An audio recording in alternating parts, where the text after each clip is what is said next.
Fox News alert: allegations of child sex abuse. Penn State University now reportedly discussing an exit strategy for its legendary head coach, Joe Paterno. This just hours after the university canceled a news conference that the 84-year-old icon was set to hold. It was part of his weekly briefings on upcoming football games, but he was going to address the latest scandal here. This as the school struggles to contain a runaway scandal involving horrific allegations of abuse of little boys.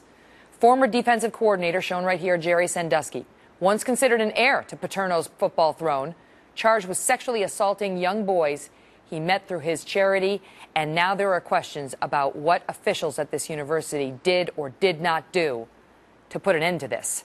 Frank Noonan is the Pennsylvania State Police Commissioner. He is leading this investigation. Commissioner, thank you so much for being here.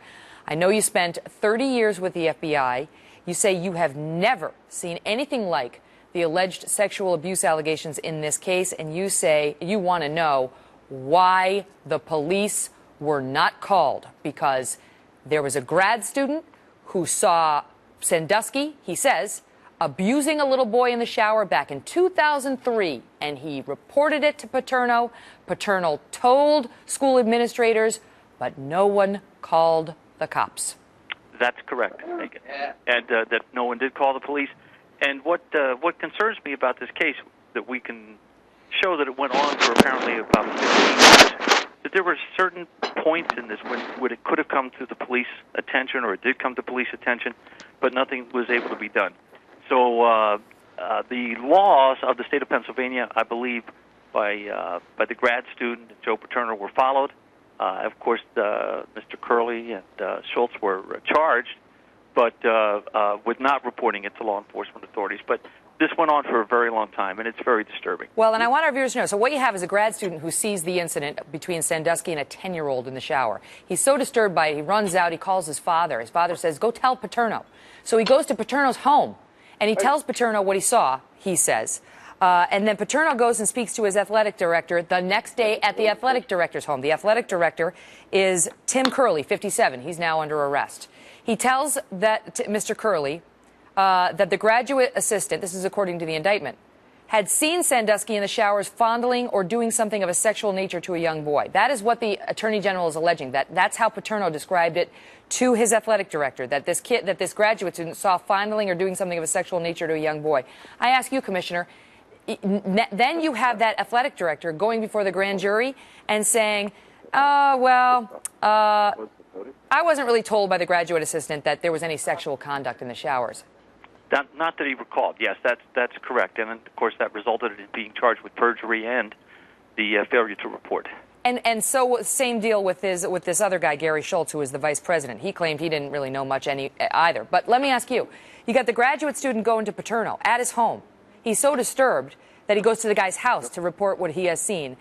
Does Paterno, I understand there's no legal obligation. The guy was retired. He was only on the campus because he was helping his charity. He's no longer the guy's boss. But in your view, does Paterno have some sort of moral obligation as a human being to do more than pass it off on his colleagues? Well, I don't want to just criticize Joe Paterno or anybody else, but yes, I think any human being that has this type of information, that whether you have knowledge where child sexual molestation is going on, you have an obligation to call the police. Now, it's not a legal requirement, but I think any human being would agree that this is something you should do. This is why these type of activities can continue for so long. It's because people look the other way. And this was 03. The abuse, according to the Attorney General, went on to 09. You got 6 more years of abuse ahead of you that perhaps could have been prevented if this guy had been arrested and held to account back then, if he's guilty. I want to ask whether you think why these guys didn't, because the grand jury believes this athletic director and the university vice president lied to the grand jury and that they swept this under the rug. Why, Commissioner, would they do such a thing? Well, as to why things happen like that, why they did these things, I can't tell you, because that's what's ever in their minds. I don't know. But what their actions are, I think they speak louder than words. Well, I know that the authorities are still looking for little boys who may have been abused in this case, and they need to know that they are not to blame, that they are victims, and that's how they will be perceived, as victims who deserve some help and who are courageous for coming forward if, in fact, they are involved here. And we hope that that is a very short list. Commissioner, thank you for all your good work. Thank you very much, Megan. All three men involved, Sandusky and the other two, maintain their innocence. Just ahead.